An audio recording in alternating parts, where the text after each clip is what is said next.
Hello everyone. CA inter tax का exam complete हो गया है और ग्रुप वन के चारों पेपर कंप्लीट। अब जर्नी शुरू होती है ग्रुप टू एग्जाम्स की उन लोगों के लिए जो दोनों ग्रुप एग्जाम के लिए बैठने वाले हैं। इस वीडियो में मैं आपके साथ डिस्कस करूंगा जो आपके पास 1.5 डे है, आप एडवांस अकाउंट्स के पेपर को किस तरीके से रिवाइज करेंगे। देखो, सबसे पहला मैं बात बोलूं, एडवांस अकाउंट्स का पेपर लेंदी है। लेंदी मतलब सिलेबस में बहुत कुछ है जो हमें कवर करना है, बट हमारे पास टाइम रियली कम है। ग्रुप वन अकाउंट्स में 3 दिन हमें मिले थे रिवीजन के लिए, बट यहां पे सिर्फ 1.5 डे है। तो सबसे पहला चीज जो दिमाग में ध्यान रखना है, single minute cannot be wasted. अगर आप कुछ भी टाइम अपना वेस्ट कर रहे हो और एडवांस अकाउंट्स की प्रिपरेशन चालू नहीं कर रहे हो, ये आपको आगे जाकर जब आप एग्जाम से पहले सिलेबस को कंप्लीट करने, वाइंड अप करने जाओगे, उस समय आपको बहुत प्रॉब्लम देगा। एक बात जो सबको ध्यान में रखना चाहिए, ग्रुप वन और ग्रुप टू दोनों अलग अलग एग्जाम्स है। अगर आपका ग्रुप वन का पेपर खराब भी गया है, आपको लगता है ग्रुप वन आपसे क्लियर नहीं होगा, बट आपकी ग्रुप टू की प्रिपरेशन हुई हुई है, आपने प्रिपेयर किया था, मैं अभी भी आपको बोलूंगा रिवीजन करना है, एग्जाम देना है। क्योंकि ग्रुप टू का passing never depends on group one का पासिंग। अगर ग्रुप वन में आप फेल भी होते हो बट ग्रुप टू अच्छा जाता है, तो कम से कम एक ग्रुप तो आपका कंप्लीट हो जाएगा। तो जो बच्चे ये सोच रहे हैं कि सर ग्रुप वन उतना अच्छा नहीं गया, टैक्स का एग्जाम उतना अच्छा नहीं गया, जो भी एग्जाम अच्छा नहीं गया इसीलिए ग्रुप टू में जाने का इच्छा नहीं है, वो बहुत गलत सोच रहे हैं। आपको ग्रुप टू का एग्जाम एक नया जर्नी समझ के अपना एग्जामिनेशन का पढ़ाई चालू करना चाहिए। अब किस तरीके से आप अपना पूरा सिलेबस एडवांस अकाउंट्स का कवर करेंगे, वो मैं इस एक एक करके आपको समझाता हूं। सबसे पहले, आज का दिन टैक्स का एग्जाम कंप्लीट करके आप आए हो, थोड़े थके हुए होंगे, बट हम लोगों को थोड़ा पढ़ाई चालू करना पड़ेगा। रात को आप टाइम से सो जाइएगा, कल सुबह जल्दी उठ के वापस चालू कर सकते हो, बट एक बार के लिए मैं आपको बोलूंगा, आपको राइट अवे पढ़ाई में बैठना चाहिए। पहला दिन, क्योंकि आप थके हुए हो, मैं 3 इजी इजी चैप्टर कवर करने की बात कर रहा हूं। बाईबैक, ईसॉप, लिक्विडेशन, ये 3 चैप्टर से कम 20 मार्क के क्वेश्चन आएंगे। और आप जानते हैं इन चैप्टर से अगर क्वेश्चन आएंगे, you will be able to score full marks. तो ये 3 चैप्टर सबसे पहले कवर करना है, 20 मार्क्स।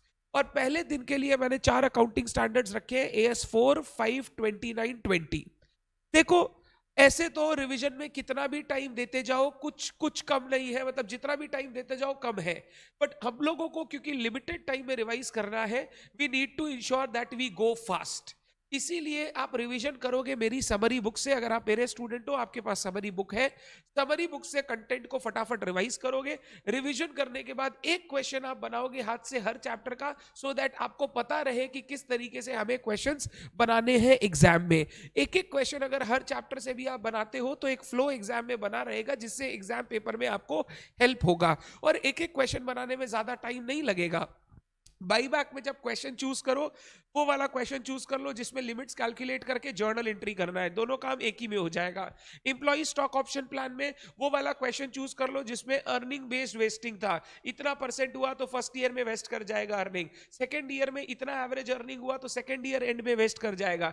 एक क्वेश्चन में एक्सपेंस और जर्नल एंट्री दोनों देख लो, बाद बाकी सारे क्वेश्चन कवर हो जाएंगे। लिक्विडेशन में एक लिक्विडेटर्स फाइनल स्टेटमेंट का क्वेश्चन, एक लिस्ट बी का क्वेश्चन, और एक क्वेश्चन जो हमारे different class of equity shares थे, वो अगर लिक्विडेटर स्टेटमेंट का वैसा ही क्वेश्चन चूज करते हो जिसमें different class of equity shares है, तो 2 क्वेश्चन में आपका काम कंप्लीट हो जाएगा।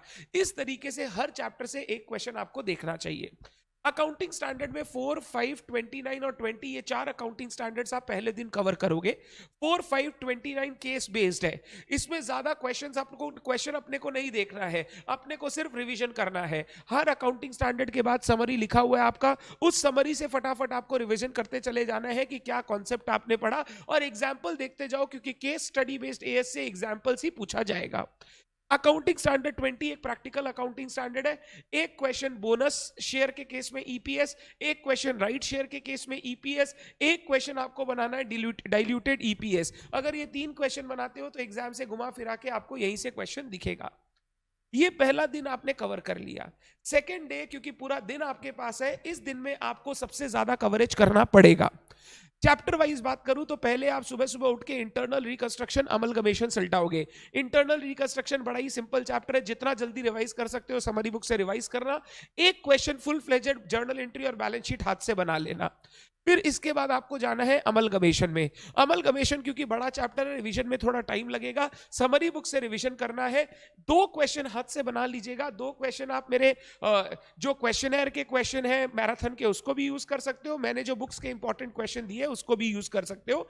ट्राई करना एक क्वेश्चन परचेज मेथड का हो जिसमें वेंडर और परचेजिंग दोनों का अकाउंटिंग कर रहा हो, एक क्वेश्चन मर्जर मेथड का हो। मर्जर आता बहुत कम है, बट जब आ जाता है वो फ्री का मार्क्स है। अगर आप देख के भी गए हो ना, you will be very easily able to do it, तो वो आपको एक क्वेश्चन देख के जाना चाहिए।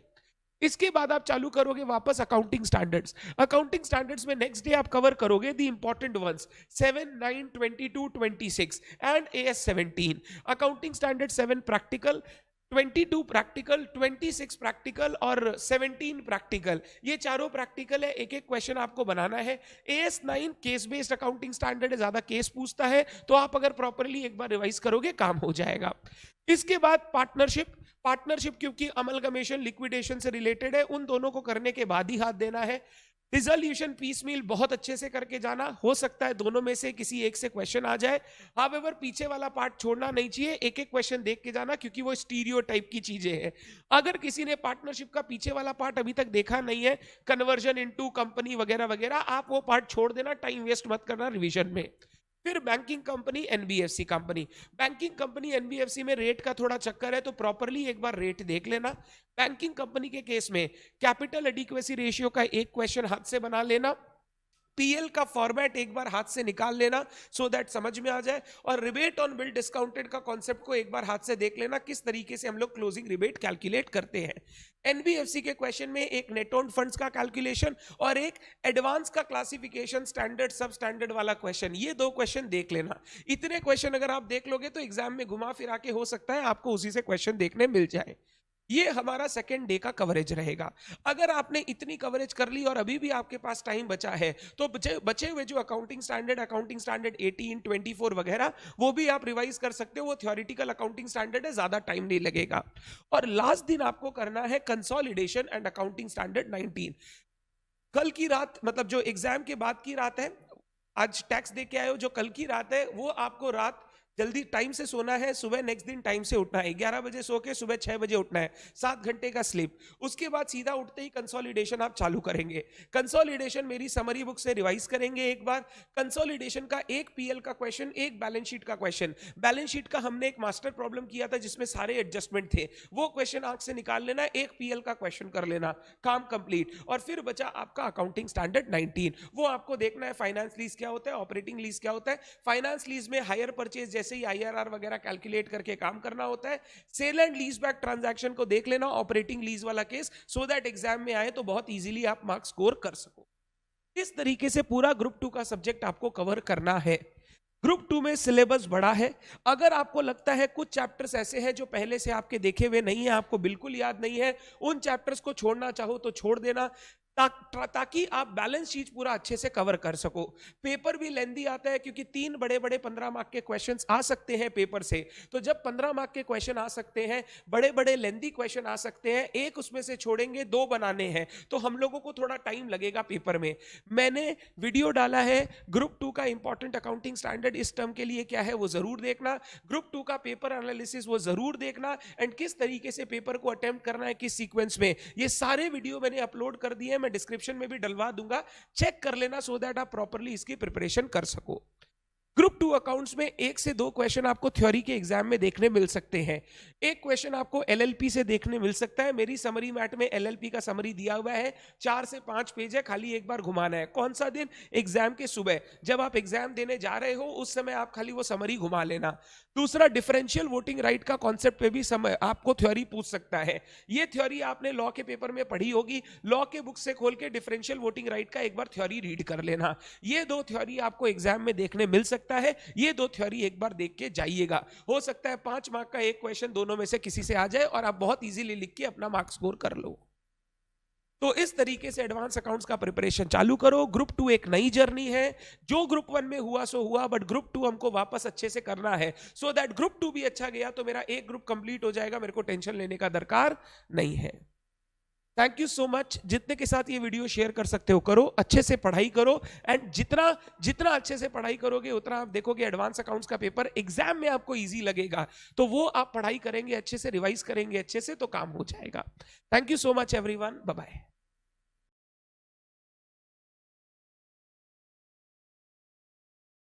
हेलो एवरीवन, एडवांस अकाउंट्स को किस तरीके से आपको 1.5 डे में रिवाइज करना है ये मैंने आपको ऑलरेडी लास्ट वीडियो में बता दिया है।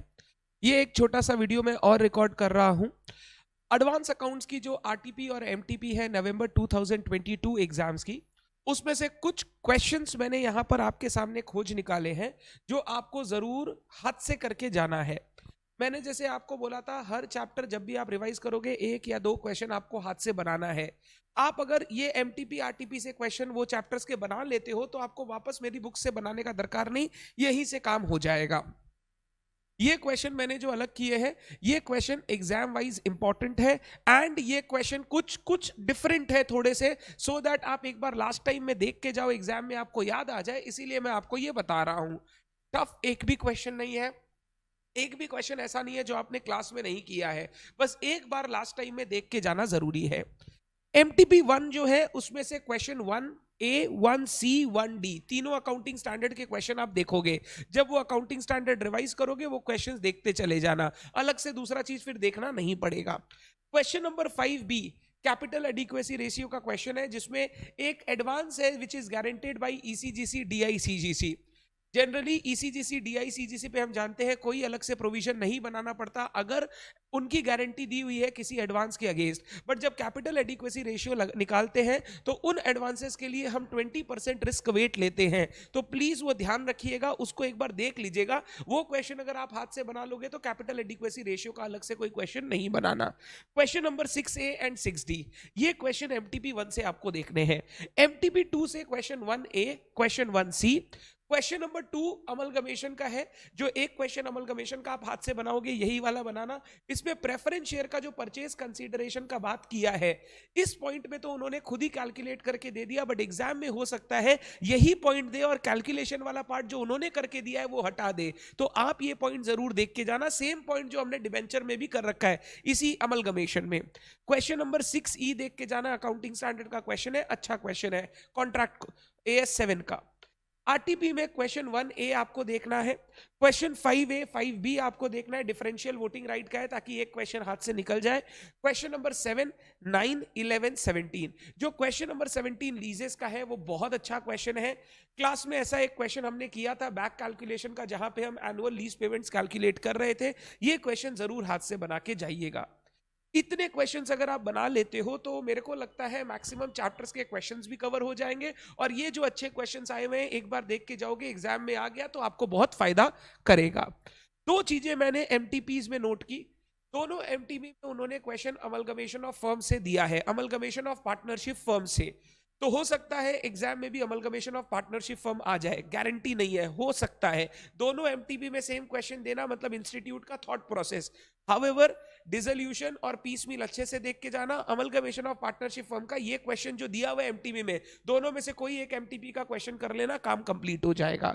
और कैपिटल एडिक्वेसी रेशियो का भी क्वेश्चन दोनों एमटीपी में दिया हुआ है, तो दोनों एमटीपी में से कोई एक एमटीपी भी देख लेना जो मैंने आपको ऊपर बताया है, आपका काम हो जाएगा, क्योंकि दोनों एमटीपी में दिया है, हो सकता है एग्जाम में आपको देखने मिल जाए।